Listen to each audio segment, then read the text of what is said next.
तो यस देखो sir. Last class के अंदर हम लोगों ने क्या काम किया था। मैंने आपको गुडविल के बारे में बताया था कि गुडविल की एंट्रीज क्या होती हैं।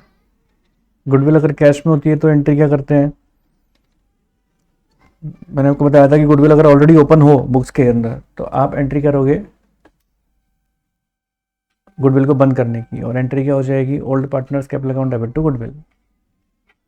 सबसे पहले अपन गुडविल को बंद करते हैं अगर ऑलरेडी ओपन है तो, ठीक है।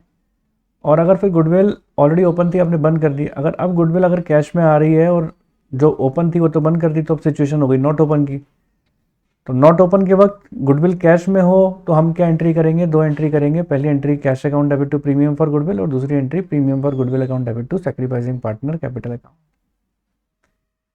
ठीक है। अगर इसमें मैंने बताया कि गुडविल कई बार क्या होता है कि जैसे गुडविल पुराना पार्टनर कैश में लेकर आया, ठीक है, आपने cash to premium for goodwill कर दी, दूसरी entry premium for goodwill account debit to sacrificing partner कर दी, है ना। अब कई बार क्या होता है, लिखा होता है क्वेश्चन के अंदर कि पुराने पार्टनर्स ने गुडविल को विड्रॉ भी कर दिया, ऐसा लिखा होता है। अगर ऐसा लिखा होता है कि पुराने पार्टनर्स ने गुडविल को विड्रॉ कर दिया, तो आप एंट्री क्या करेंगे, old partners capital account debit to cash. अगर गुडविल विड्रॉ के बारे में लिखा हुआ होता है तो फिर आती है बात यहाँ पर, जैसा कि मैंने आपको कल बताया कि गुडविल अगर कैश में नहीं हो, लिखा होता है क्वेश्चन के अंदर अगर गुडविल वैल्यूड लिखा है यानी कैश में नहीं है, तो आप एंट्री क्या करोगे, new partners current account debit to sacrificing partner capital account. ठीक है, new partners current account debit to sacrificing partner capital account. अब क्वेश्चन से बातों को समझने की कोशिश करते हैं।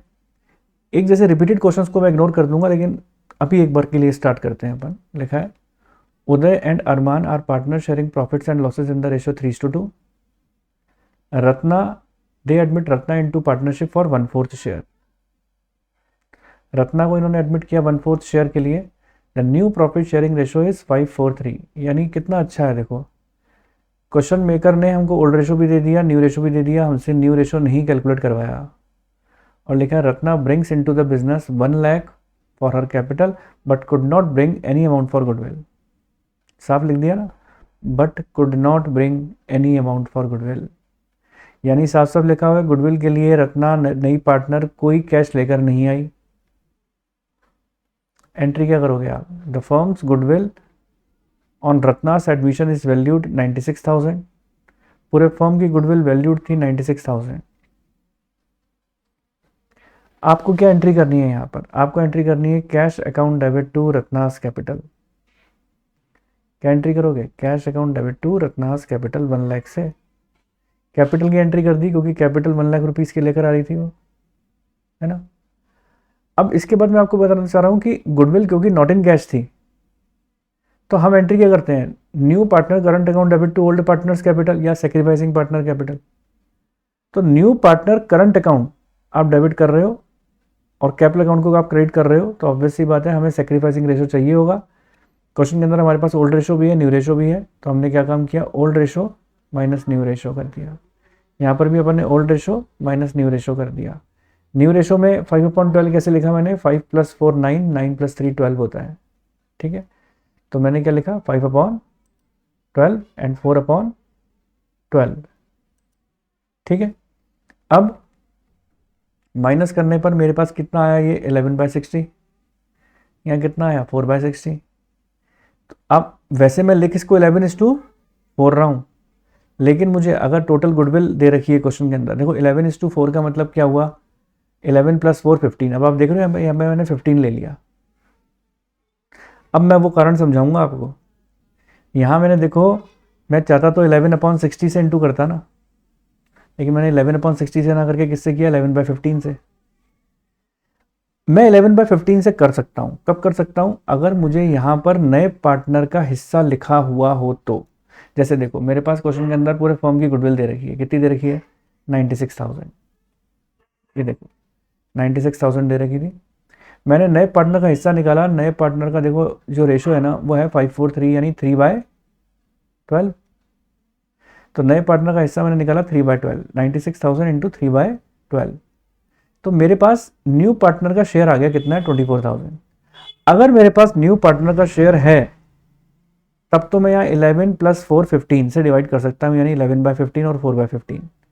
अगर मैं यहाँ 96,000 लेता हूँ तो मुझे 96,000 इंटू 11/60 ही लिखना पड़ेगा और 96,000 इंटू 4/60 ही लिखना पड़ेगा। दोनों से आंसर करेक्ट आएंगे। बस ये चीज़ ध्यान रखना कि अगर आप नए पार्टनर का हिस्सा लेते हो तब 11/15 करो, 11 + 4, और न्यू पार्टनर का हिस्सा नहीं लेते हो, पूरे फर्म की गुडविल लेते हो, तो आपको न्यूमरेटर डिनोमिनेटर बदलने नहीं है, जो दे रखे हैं वही के वही यूज करना पड़ेगा। क्लियर है सबको यहां तक बातें? कोई दिक्कत नहीं है? आगे बढ़ते हैं। अब देखो ये क्वेश्चन है हमारे पास, X and Y are partners sharing profits in the ratio 2:1. They admit Z into the partnership for 1/4 share, which he acquire equally from X and Y. अब नया रेशो कैसे निकलेगा, सेक्रीफाइसिंग कैसे निकलेगा, अपन पहले पढ़ चुके हैं, लेकिन यहां से बात साफ पता लग रहा है कि जो नया पार्टनर ने इक्वल रेशो के अंदर लिया अपना हिस्सा, यानी सेक्रीफाइसिंग रेशो क्या है, equal. Z brings 1,65,000 as a capital. Z कितना कैपिटल लेकर आ रहा है, 1,65,000 की कैपिटल लेकर आ रहा है कौन, Z।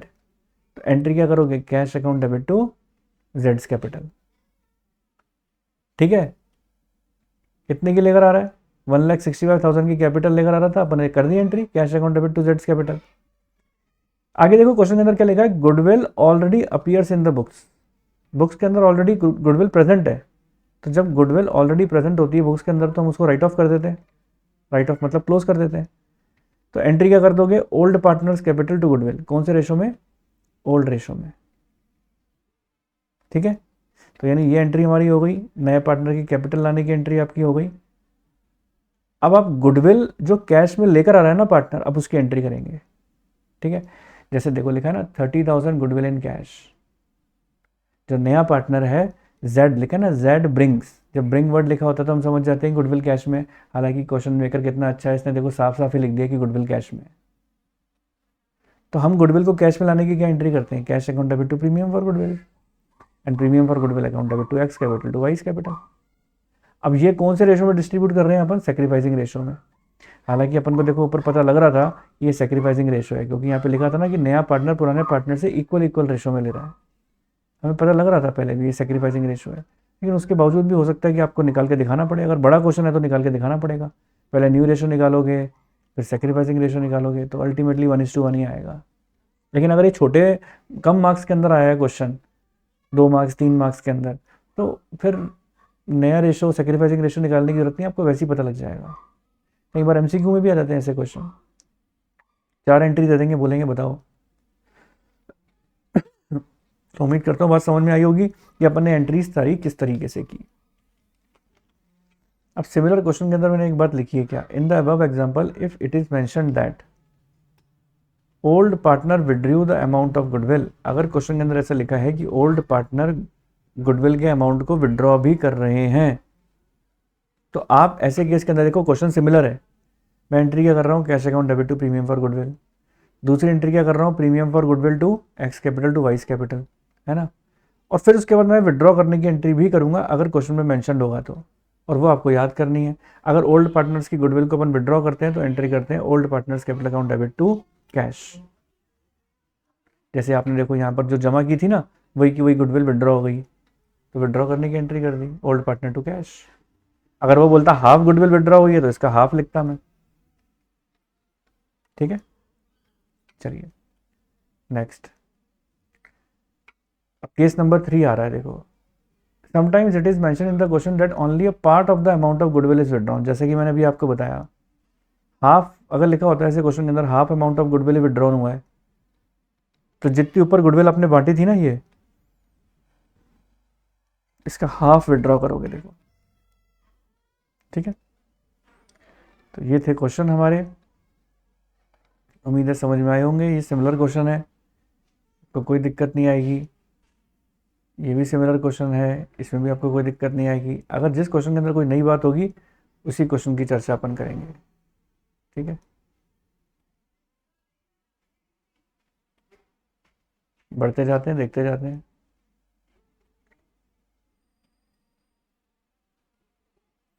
अब इस क्वेश्चन में देखो नई बात है, और मुझे देखो समझने के बाद मुझे बताना कि क्या ये क्वेश्चन तुम लोगों को पहले से पता था। देखना लिखा है when one of the old partner gain in spite of sacrifice. जैसे समझो Anjali and Yashika are partners in a firm. Anjali और याशिका दो पार्टनर है फर्म के अंदर, sharing profit and losses in the ratio 4:1। इन्होंने एडमिट किया युक्ति को 1/6 पार्ट के लिए, for which she page 40,000 for goodwill. उसके लिए उसने क्या कितना पेमेंट किया गुडविल के लिए 40,000। पेज वर्ड लिखा हुआ है, इसका मतलब गुडविल कैश में। ठीक है, अगर गुडविल कैश में तो एंट्री क्या करते हैं, cash account debit to premium for goodwill. और दूसरी एंट्री आप क्या करते हो, premium for goodwill account debit to Anjali's capital to Yashika capital. Old partner लिखेंगे अपन। अब हमने क्या देखना है कि 40,000 की जो गुडविल है ना, उसको हम कौन से रेशो में डिस्ट्रीब्यूट करने वाले हैं, सेक्रीफाइसिंग रेशो में। तो मैंने सेक्रीफाइसिंग रेशो निकाला, अंजलि का निकाला और याशिका, क्योंकि नए पार्टनर का तो निकालते ही नहीं है सेक्रीफाइसिंग। तो अंजलि और याशिका का निकाला, तो ये 4/5 माइनस 3/6 करूंगा। तो 4/5 माइनस 3/6 किया तो मेरा प्लस में आंसर आ रहा है यहाँ पे 9/30, है ना। इसी तरीके से यहाँ पर मैंने 1/5 माइनस 2/6 किया तो मेरा माइनस में आ गया। तो यहाँ पर ओ माई गॉड वाली बात है। क्यों? वो इसलिए ओ माई गॉड वाली बात है यार, एक बात बताओ, ओल्ड पार्टनर्स तो हमेशा सेक्रीफाइस करते थे, गेन कहाँ से कर दिया? अब दिक्कत हो गई यहाँ पर। अब मैं जो सोच रहा था ये एंट्री करूंगा premium for goodwill to Anjali's capital to Yashika's capital, तो याशिका को तो सेक्रीफाइस किया नहीं, इसने तो गेन कर दिया। अब मजबूरन इसको डेबिट करना पड़ेगा। तो आपकी एंट्री क्या बनेगी ऐसे केस के अंदर, premium for goodwill Yashika capital to Anjali capital. अब याशिका कैपिटल को भी डेबिट किया मैंने। तो चलो ठीक है, ये वाली जो एंट्री थी ना, cash account debit to premium for goodwill, premium for goodwill जितने से क्रेडिट था मैंने यहाँ पर प्रीमियम फॉर गुडविल को डेबिट कर दिया। ये बात तो समझ में आती है, देखो मैंने कर दिया डेबिट। लेकिन अब याशिका में कितना अमाउंट लिखूं? अब ऐसी स्थिति के अंदर आपको पहले total goodwill of the firm निकालना पड़ेगा। कैसे? 40,000 की गुडविल कैश में लेकर आ रहा था नया पार्टनर, और नया पार्टनर था 1/6 पार्ट के लिए। तो टोटल गुडविल निकालने के लिए इज इक्वल्स टू हटके इंटू हो जाता है, और ये रेसिप्रोकल हो जाता है 6/1। तो ये जो टोटल गुडविल आई है ना, टोटल गुडविल के अंदर अब आप 4/30 से इंटू करके आप इसका हिस्सा निकाल सकते हो। न्यूमिनेटर डिनोमिनेटर बदलेंगे नहीं। ये जो आया था ना याशिका का 4/30, अब आप टोटल गुडविल निकाल के इंटू 4/30 लिख सकते हो। तो यहाँ पर इसका अमाउंट आ जाएगा। अब आप इन दोनों को जोड़ दोगे और इसका अमाउंट निकाल लोगे टोटल। इस तरीके से इस एंट्री को करना पड़ेगा अगर कोई भी पुराना पार्टनर गेन कर जाता है तो। अब देखो, अब आगे चलते हैं अपन। तो ये क्वेश्चन सिमिलर है, इसमें ऐसा कुछ नहीं दे रखा, जो अपन पढ़कर आए हैं सब वही चीज़ें हैं, कुछ नई बात नहीं है। और बढ़ते चले जाते हैं, स्क्रॉल करते चले जाते हैं। अगर क्वेश्चन के अंदर कुछ नई बात हुई तो डेफिनेटली मैं तुम लोगों को बताऊंगा। जैसे इसमें भी वही बात है कि इसमें से पुराना पार्टनर एक गेन कर गया, तो वो सिमिलर क्वेश्चन मैंने रिपीट किया है। चलते चले जाओ आगे, कुछ नई बात नहीं है। हाँ, इसमें थोड़ा सा नई बात आप सीख सकते हो। लिखा है part of the goodwill in cash and part of goodwill not in cash. कई बार क्वेश्चन के अंदर क्या होता है कि हमने सीखा कि गुडविल की कैश में एंट्री अपन क्या करते हैं, हमने ये भी सीखा कि गुडविल में नॉट इन कैश के अंदर अपन एंट्री क्या करते हैं। जैसे कई बार क्या होता है कि क्वेश्चन के अंदर, एक ही क्वेश्चन के अंदर आपको टोटल गुडविल में कुछ अमाउंट तो बोल देंगे कि गुडविल का कैश में, और कुछ अमाउंट बोल देंगे नॉट इन कैश में। अब लिखा हुआ A and B are partner sharing profit and losses in the ratio 3:2। They admit C into partnership for 1/4 share in the profits which he take 1/6 from A and 1/12 from B. तो अब आपको पता है जहाँ फ्रॉम लिखा होता है तो हम डायरेक्ट माइनस करते हैं, और आप सेक्रीफाइसिंग और गेनिंग रेशियो जो भी है निकाल सकते हैं, इसमें ऐसा कोई बड़ी बात नहीं है। लेकिन अब यहाँ से पढ़ो, देखो लिखा है C brings 50,000 as a goodwill. C 50,000 की गुडविल लेकर आया, क्या एंट्री करोगे आप, cash account debit to premium for goodwill. फिर दूसरी एंट्री अपन क्या करेंगे, premium for goodwill account debit to sacrificing partner capital account.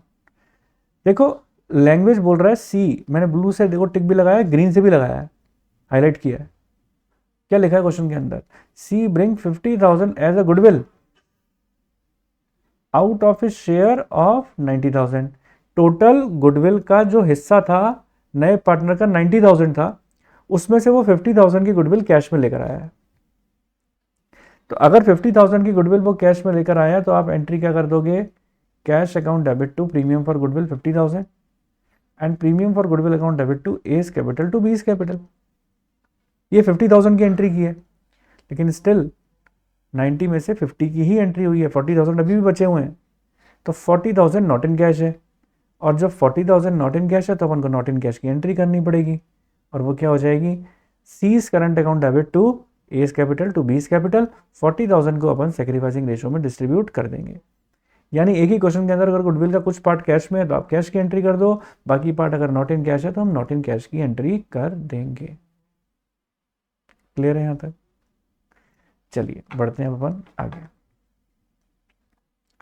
हाँ अब देखो, अब बड़ा इंपॉर्टेंट पॉइंट है हिडन गुडविल। आता है सबको हिडन गुडविल? वैसे पहले से आता है हिडन गुडविल को कैसे करते हैं, आइडिया है सबको? ठीक है, चलो इसको अपन एक बार रिव्यू करते हैं, हिडन गुडविल को कैसे करना है अपन ने। देखो क्या होता है कि क्वेश्चन के अंदर कई बार लैंग्वेज ऐसी होती है कि आपको गुडविल का ट्रीटमेंट तो करना है लेकिन गुडविल की वैल्यू नहीं देते आपको। मैं इस सारे फॉर्मूले के अंदर तो आपको उलझाऊंगा नहीं, डायरेक्टली समझाऊंगा क्या करते हैं क्वेश्चन के थ्रू। लिखा suppose A and B are partner with capital of rupees 4 lakh and 3 lakh respectively. They admit C into partnership for 1/5 share in the profits. Who brings 2 lakh as a capital? Calculate the value of goodwill of the firm on C's admission, considering that C did not bring his share of goodwill in cash. C goodwill cash में लेकर नहीं आया, ठीक है, लिखा है ना, on C's admission, goodwill का अमाउंट तो दिया नहीं, और बोल रहे हैं considering that C did not bring his share of goodwill in cash। जो साफ साफ लिखा हुआ है गुडविल कैश में नहीं है लेकिन गुडविल का अमाउंट नहीं दे रहे हो तो वो अपन को निकालना पड़ेगा। इससे इंडिकेशन मिल गया कि हिडन गुडविल है। अब आपको देखो क्या काम करना पड़ता है, स्टेप टू स्टेप चलना पड़ता है। पहले स्टेप के अंदर आप टोटल कैपिटल निकालोगे नए पार्टनर की कैपिटल पर बेस होके। नए पार्टनर की कैपिटल कितनी थी, 2 लाख, और नया पार्टनर आ कितने पार्ट के लिए रहा है, 1/5 पार्ट के लिए। तो 2 लाख अगर 1/5 पार्ट के लिए है तो हम टोटल कैपिटल निकालेंगे 2 लाख इंटू 5/1, कितना हो गया, 10 लाख।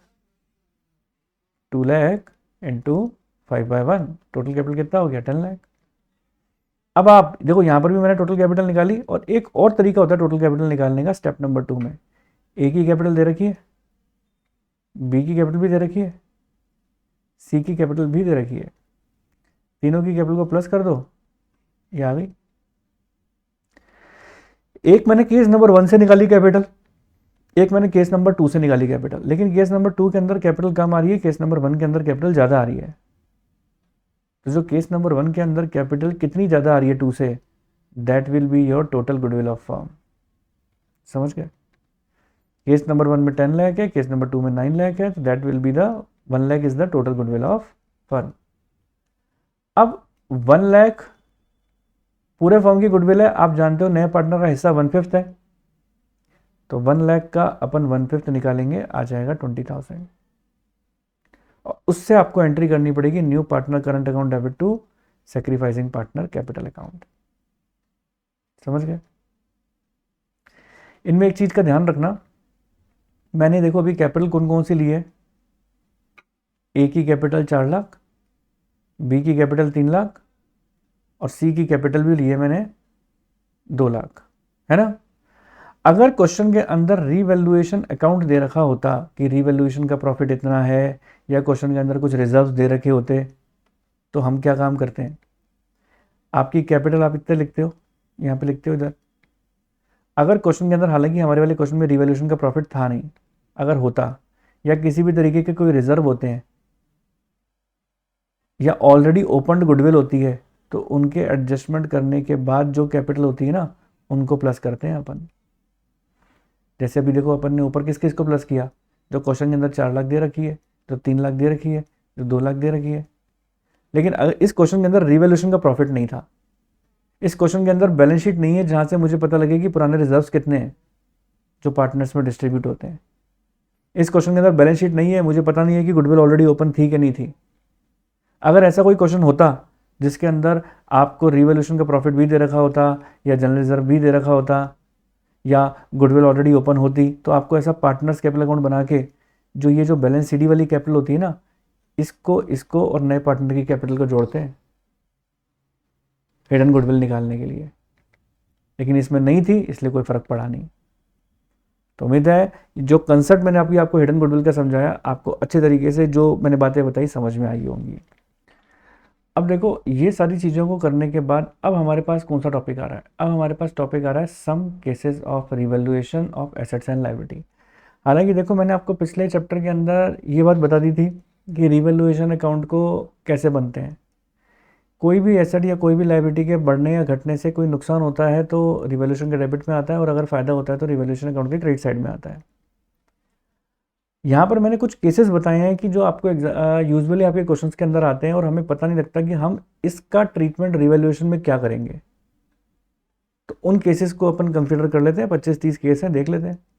फिर उसके बाद सीधा आपके पास जो क्वेश्चन आएगा वो कैपिटल एडजस्टमेंट का आएगा। तो देखते हैं कि क्या बात बोल रहे हैं। क्वेश्चन के अंदर लिखा है some cases of the revaluation of assets and liabilities, the value of the furniture is to be increased by 25,000।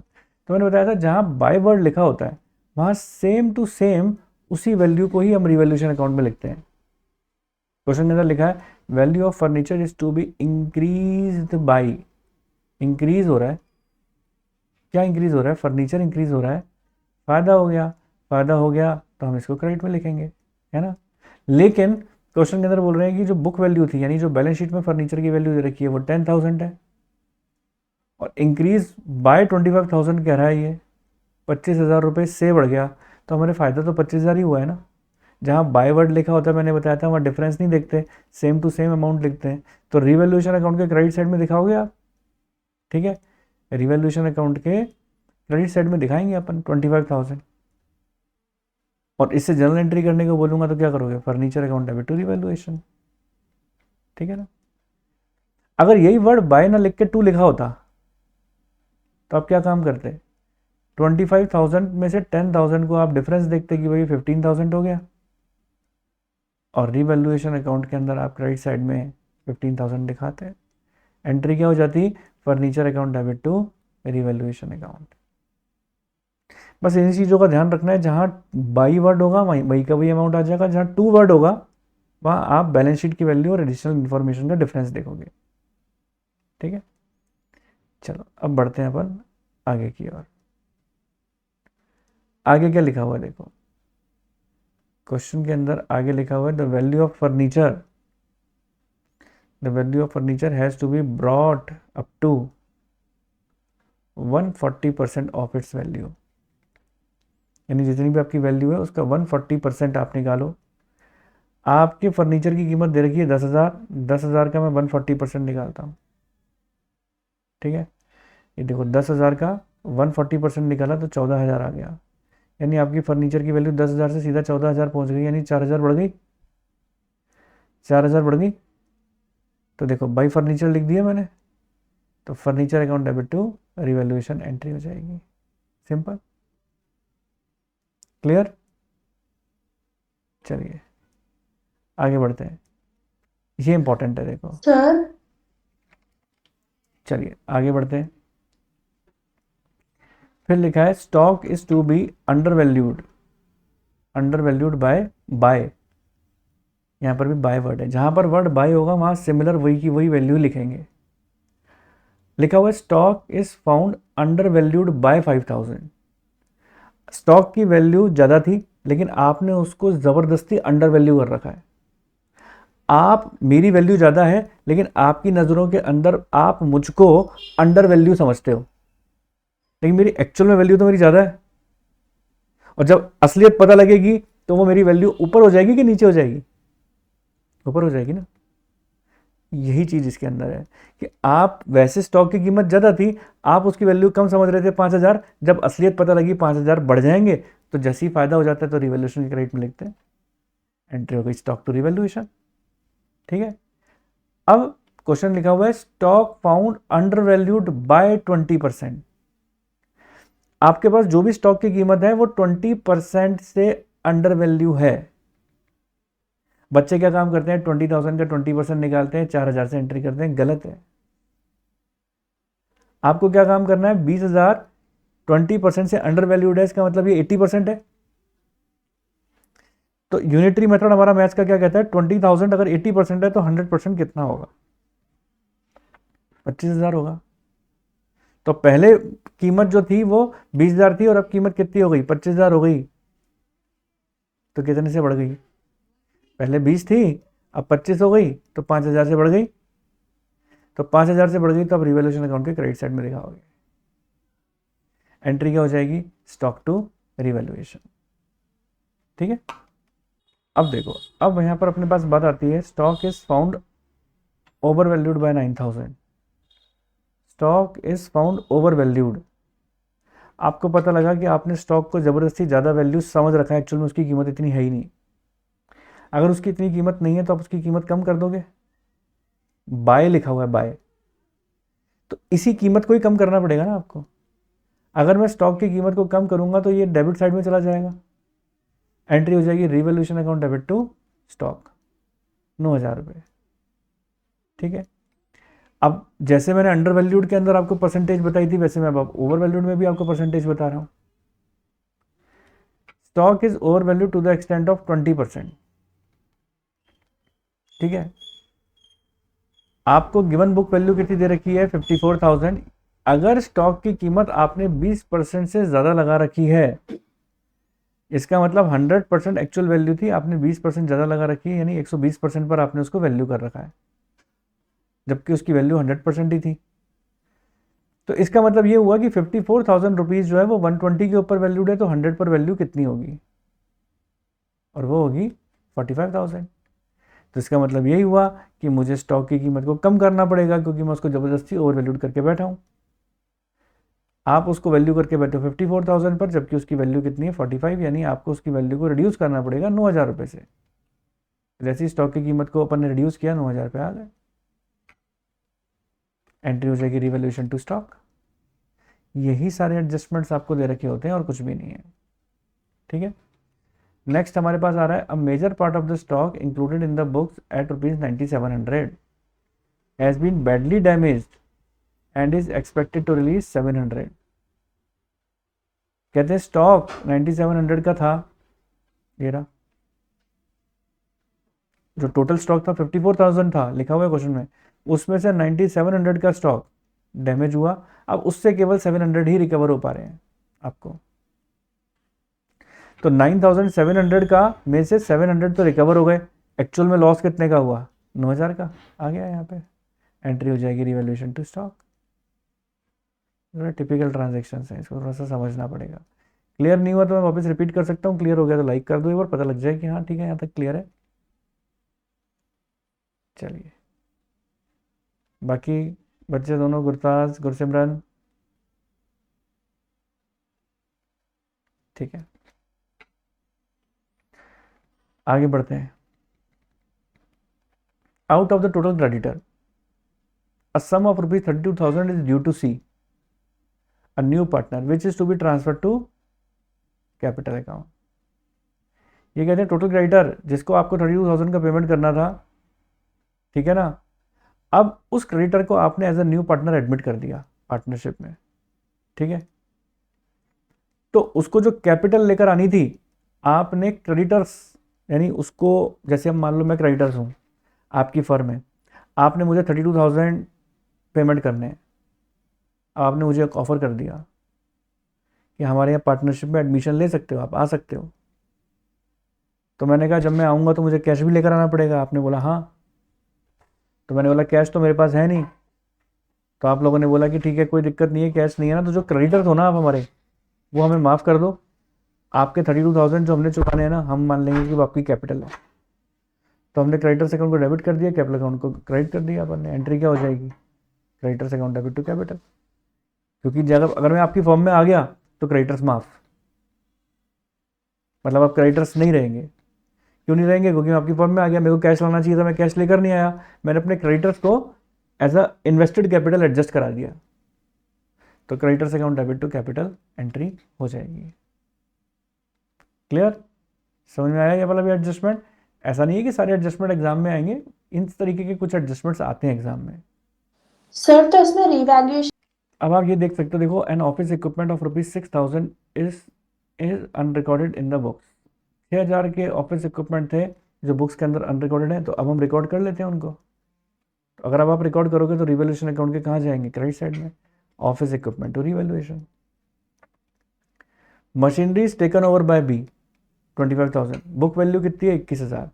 21,000 की मशीन की कीमत आप 25,000 रुपये में आप बी लेकर जा रहा है, तो 21 की मशीन को 25 में लेकर जा रहा है, तो कहीं ना कहीं प्रॉफिट हो रहा है ना फर्म को 4,000 रुपये का। तो जब भी प्रॉफिट होता है फर्म को तो रिवैल्यूएशन अकाउंट के क्रेडिट साइड में एंट्री करते हैं, एंट्री कर देंगे machine account debit to revaluation.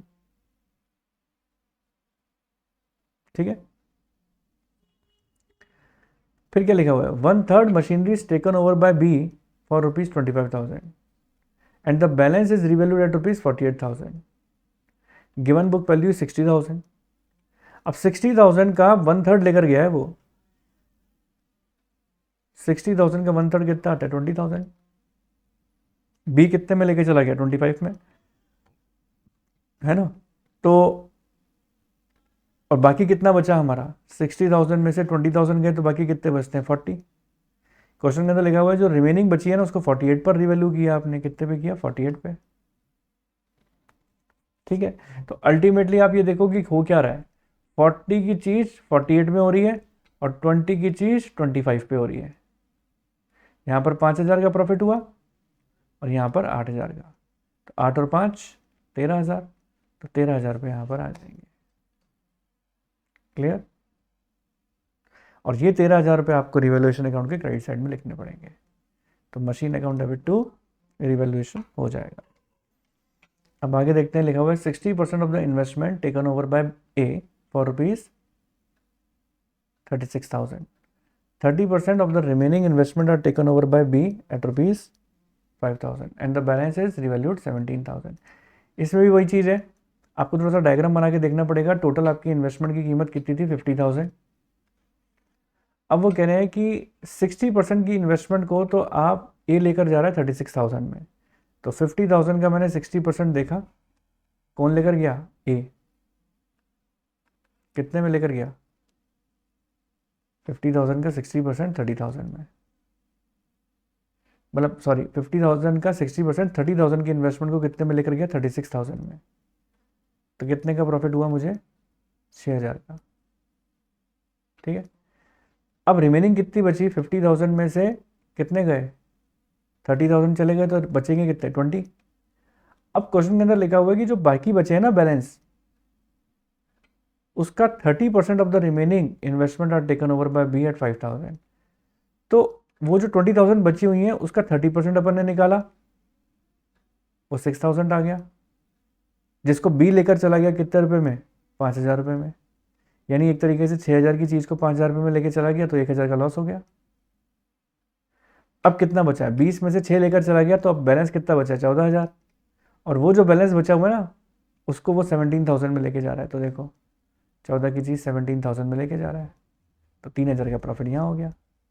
अब आप अल्टीमेटली देखो क्या हुआ, 6 का प्रॉफिट यहाँ, 3 का प्रॉफिट यहाँ, 9,000, 1 का लॉस माइनस कर दो, 9 में से 1 गए तो 8,000 का नेट प्रॉफिट हुआ है हमें, जो रिवैल्यूएशन अकाउंट के क्रेडिट साइड में आ जाएगा और एंट्री हो जाएगी investment account debit to revaluation. अब देखो 14th नंबर का ट्रांजैक्शन क्या बात बोलता है, there is a liability of ₹3,000 included in the bills payable that is not likely to arise. अब 3,000 रुपये के इंक्लूडेड थे लायबिलिटी के अंदर बिल्स पेबल के, जो अब आपको पेमेंट नहीं करना, तो ये आपका फ़ायदा हो गया, तो क्रेडिट साइड में आ जाएगा 3,000 रुपये। तो एंट्री क्या हो जाएगी, bills payable account debit to revaluation. ठीक है, फिर आगे देखो क्या चीज़ लिखी हुई है, there is likely to be claim for damages against the firm for which a provision of 1,500 is to be made. आपको जब भी प्रोविज़न बनाना होगा आपका हमेशा नुकसान ही होगा, जब भी प्रोविज़न बनाना होता है। तो एंट्री क्या होती है, रिवैल्यूएशन अकाउंट के डेबिट साइड में लिखेंगे टू प्रोविज़न फॉर क्लेम, नुकसान हो गया ना, एंट्री होगी रिवैल्यूएशन टू प्रोविज़न। अब देखो आगे क्या लिखा हुआ है, अ bill for ₹300 of power charges has been omitted to be recorded. It should therefore now be recorded. 300 रुपये के बिल का अमाउंट था पावर चार्जेस का, हम इसको रिकॉर्ड करना भूल गए, ओमिट कर गए हम, और बिल के पैसे तो चुकाने पड़ते हैं। अब बिल के पैसे चुकाने पड़ेंगे तो रिवैल्यूएशन के डेबिट साइड में लिखना पड़ेगा, क्योंकि आपका नुकसान है। तो रिवैल्यूएशन अकाउंट के डेबिट साइड में लिखेंगे to outstanding bill for power, entry हो जाएगी revolution to outstanding bill for power. ठीक है, नेक्स्ट हमारे पास एडजस्टमेंट आ रहे हैं। देखो मैंने हर तरीके के एडजस्टमेंट को बताने की कोशिश की है कि चाहे एग्जाम में आपके किसी भी तरीके का एडजस्टमेंट आ जाए आप उसको ईजिली कर पाएँ। फिर लिखा है N office equipment purchased on 1 July 2022 for ₹30,000 was debited to general expenses account. Now is to be brought into the books on 31st March 2024. Charging depreciation at 10% per annum on written down value. क्या बोल रहे हैं? An office equipment purchase on 1 July 2022 for ₹30,000. Office equipment आपने purchase किया था 30,000 का, debited to general expenses account, आपने general expenses को डेबिट कर दिया गलती से। लेकिन अगर आप इसको जनरल एक्सपेंसेस को हटाओगे और अब आप इसको वापस से ऑफिस इक्विपमेंट पे लेके जाओगे तो अब आपको 10% की रेट से डेप्रेशन लगाना पड़ेगा। जुलाई से लेकर मार्च तक का 9 महीने का डेप्रेशन लगेगा पहले साल में, तो 9 महीने का डेप्रेशन लगा के 27,750 मैंने निकाल दिया। फिर अब आप डेप्रिसिएशन फॉर 12 मंथ्स लगाओगे क्योंकि अगले साल भी लगाना पड़ेगा। हमारा करंट ईयर कौन सा है? हमारा करंट ईयर तो 31 मार्च 2024 है ना, और आपने शुरुआत कहाँ से की? 22 से, तो 22 से 23, 23 से 24, 2 साल का डेप्रेशन हो जाएगा ना। तो पहले साल का तो ये रहा 9 महीने का और दूसरे साल का पूरा 12 महीने का। WDV था इसलिए इस वाले अमाउंट के ऊपर निकाला अपन ने डेप्रिसिएशन बैलेंस अमाउंट पे, तो बैलेंस अमाउंट के ऊपर 10% निकाला तो ये वाली वैल्यू हो गई। अब इसमें से इसको लेस करो, ये वाली वैल्यू आ चुकी है हमारे पास। ठीक है, क्या पूछा था अपन से? बस ये वाली वैल्यू ही पूछी है। अब आपसे बोला है कि बताओ अब इसकी इक्विपमेंट की वैल्यू कितनी हो गई, जितनी हुई है वो आप रिवैल्यूएशन अकाउंट के क्रेडिट साइड में दिखाओगे, एंट्री हो जाएगी equipment account debit to revaluation. ठीक है, तो उम्मीद है ऊपर वाला पॉइंट भी समझ में आ गया होगा। अगर कोई डाउट है तो आप बीच में ही हैंड रेस कर देंगे, ये तो मैं अंडरस्टैंड करके चल रहा हूँ कि आपको सब समझ में आ रहा है। चलिए अब 18th नंबर का पॉइंट आता है। ये क्या बात बोलता है? 18th नंबर का पॉइंट हमें बात बोलता है out of insurance premium, out of insurance premium which was debited entirely to profit and loss account. Insurance premium जिसको एंटायरली डेबिट कर दिया था हमने प्रॉफिट एंड लॉस अकाउंट में, कितने रुपए का? 1,000 का, is to be carried forward to next year. Carried forward मतलब होता है प्रीपेड मान लेना। इसका मतलब है 1,000 रुपए का इंश्योरेंस प्रीमियम प्रीपेड है और हमने उसको अभी तक रिकॉर्ड ही नहीं किया। और प्रीपेड हमेशा आपका फायदा होता है, याद रखना। तो जो फायदे होते हैं, प्रीपेड मतलब आपकी एसेट है, एसेट एक तरीके से आपकी बढ़ गई। अगर एसेट आपकी बढ़ गई तो आप उसको रिवैल्यूएशन अकाउंट के क्रेडिट साइड में दिखाओगे, एंट्री हो जाएगी prepaid account debit to revaluation. ठीक है, नेक्स्ट आ जाए an unaccounted accrued income of ₹5,000 to be provided for. Accrued income क्या होती है? आपकी एसेट होती है, अभी तक आपने प्रोवाइड नहीं की थी, अब हम उसको प्रोवाइड करने जा रहे हैं, तो वो भी आपका रिवैल्यूएशन अकाउंट के क्रेडिट साइड में आएगा क्योंकि एक तरीके से आपकी एसेट्स बढ़ गई। जब भी एसेट बढ़ती है फायदा होता है तो क्रेडिट साइड में जाता है। एंट्री क्या हो जाएगी? Accrued income account debit to revaluation. अब आ रहा है देखो ये वाला पॉइंट 20 नंबर का। अब 20 नंबर का जो पॉइंट है ये सिमिलर पॉइंट डिसोल्यूशन के अंदर है, और डिसोल्यूशन के अंदर भी मैंने आप लोगों को ये बात बताया था, अगर हम किसी भी पार्टनर को फिक्स रेम्यूनरेशन देते हैं तो बिना सोचे समझे उसकी एंट्री अगर आप डिसोल्यूशन में करते हो तो रियलाइजेशन टू पार्टनर्स कैपिटल कर देते हैं, और अगर आप रिटायरमेंट या एडमिशन में सीख रहे हो तो रिवैल्यूएशन टू पार्टनर्स कैपिटल कर देते हैं।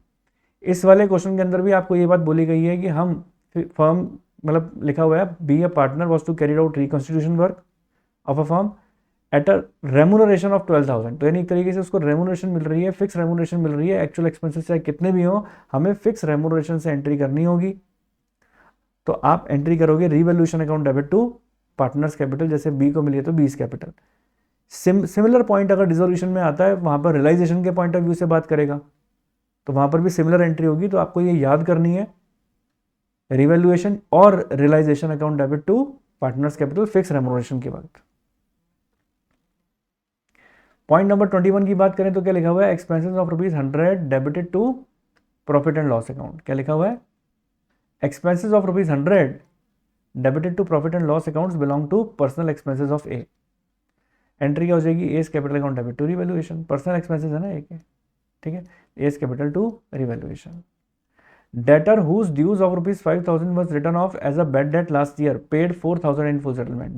डेटर जिससे 5,000 लेने थे, आज वो 4,000 रुपये फुल सेटलमेंट में हमें दे रहा है। एंट्री क्या हो जाएगी, cash account debit to bad debt recovered and bad debt recovered to revaluation. तो यहाँ पर तो देखो रिवैल्यूएशन का नाम नहीं आया, इसलिए रिवैल्यूएशन अकाउंट में इसकी पोस्टिंग तो होगी नहीं, लेकिन इस एंट्री का नाम रिवैल्यूएशन में आया है, इसलिए इसकी पोस्टिंग रिवैल्यूएशन में हो जाएगी। हालांकि कोई भी ऐसे बैड डेट होते हैं जो बाद में जाके आपको रिकवर होते हैं, कोई भी ऐसे डेटर्स होते हैं जो आपको बाद में जाके रिकवर होते हैं, तो ऐसे केस के अंदर हम एंट्री दो ही करते हैं, cash to bad debt recovered and bad debt recovered to revaluation. तो इसकी वाले की पोस्टिंग यहाँ पर होगी आपके, और एक बार पोस्टिंग हो गई तो आप जर्नल एंट्री तो इजीली कर ही सकते हो। अब देखो, अब एक पॉइंट है आपका, देखो यहाँ पर क्वेश्चन के अंदर आपको बैलेंस शीट दे रखी है, डेटर्स दे रखे हैं 50,000 के, प्रोविजन दे रखे हैं 1,000 10,000 के, और बाहर दे रखा है 40,000। प्रोविजन हम क्यों रखते हैं, प्रोविजन हम इसलिए तो रखते हैं कि कल को कोई नुकसान हो जाए तो एक घड़ा बना लो, मतलब एक मटका, उसमें 10,000 रुपये रख लो, कल को कोई नुकसान हो जाए तो इस मटके से उठा लेंगे पैसे, इसलिए तो रखते हैं। हमने हमारे मटके में 10,000 रुपये रखे थे, प्रोविजन फॉर बेड डेट के नाम का मटके में। एक्चुअल नुकसान कितने का हुआ, 12,000 रुपये का। मैंने मटके से कितने पैसे उठाए रिकवर करने के लिए, 10,000, लेकिन अब भी 2,000 की कमी पड़ रही है पूरा मटका फोड़ने के बाद भी, तो वो जो 2,000 की कमी पड़ रही है ना, वो रिवैल्यूएशन में दिखाएंगे। आपकी एंट्री क्या हो जाएगी, revaluation account debit 2,000, provision for bed date 10,000 और टू बेड डेट। तो अगर आपको ये लॉजिक समझ में आया कि 10,000 का प्रोविजन हमने रखा हुआ था, यानी हमारा मटका था 10,000 रुपये का प्रोविजन फॉर बेड डेट का, कल को बेड डेट हो गए तो हम इसमें से पैसे उठाएंगे, बेड डेट 12,000 हो गए, मटके से जितने पैसे थे उससे ज़्यादा अगर आपके खर्चा हो गया तो जो एक्स्ट्रा खर्चा हुआ है उसको हम रिवैल्यूएशन अकाउंट से उठाते हैं। तो उम्मीद करता हूँ यहाँ तक की बात भी अच्छी तरीके से क्लियर हुई होगी। अब हम बढ़ते हैं और आगे। अब देखो यहाँ पर आपको क्या बात बोल रहा है, क्वेश्चन नंबर 24 में एक एक्सट्रैक्ट दे रखा है बैलेंस शीट का। ऐसा क्वेश्चन हो सकता है आपके एडमिशन में आ जाए। बैलेंस शीट दे रखी होगी, डेटर्स दे रखे हैं 50,000 के, प्रोविजंस दे रखे हैं आपको 5,000 रुपये के, ठीक है। बाहर दे रखा है 45,000, नीचे अमाउंट लिखा हुआ है an amount of ₹4,000 due from Mahesh as a debtor is to be written off as no longer receivable. 4,000 रुपये हमें महेश नाम के पर्सन से लेने थे जो कि हमारा डेटर था, लेकिन अब इससे ये पैसे नहीं मिलेंगे। Provision for doubtful debt on remaining debtor is to be maintain at current rate. अब मैं आपसे पूछूं कि बताओ प्रोविजन फॉर डाउटफुल डेट जो आपकी पहले किस परसेंटेज पे बना रखी थी, तो आप बोलोगे सर देखो 5,000 रुपये के हमारे प्रोविजन थे जब हमारे 50,000 के डेटर थे, तो सर करीब करीब देख लो हमने 10% की रेट से प्रोविजन फॉर बेड डेट लिखे हुए थे। तो अब क्वेश्चन के अंदर आपको ये बात बोल रहे हैं वो कि आपके पास, आपको अब भी जैसे आपके 50,000 है ना, 50,000 रुपये में से 4,000 रुपये आपके बेड डेट कन्फर्म हो जाते हैं, ठीक है। 50,000 थे, 50,000 में से 4,000 के बेड डेट तो आपके कन्फर्म हो गए। आपके पास अब कितने पैसे बच रहे हैं, 46,000।